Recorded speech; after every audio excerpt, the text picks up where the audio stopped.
How to make someone a moderator on Discord. Hello guys, this is Atticus and welcome back to another tutorial video.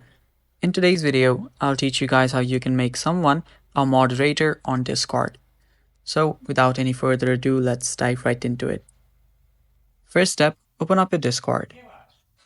After you open up your Discord, just head over to any server that you want, which you actually own. After that, you can swipe like this and there you will see your server's name on the top. Tap on the top, server name, and you'll see your service info.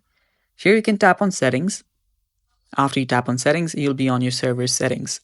So scroll down all the way, and there you'll find user management section and roles. Tap on roles.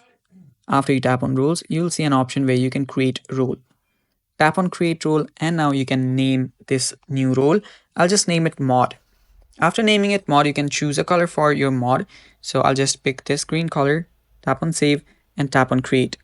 After you tap on create, now you can choose what permissions your moderator will have. So there is a moderator option already here. You can select this, and now you can add a member there as well. So select the person that you want to make the moderator of your server, then tap on finish. And that's basically it. That's how you do this. And that's all for today's video as well. Thanks for watching. Stay tuned for more upcoming videos and bye-bye. Take care.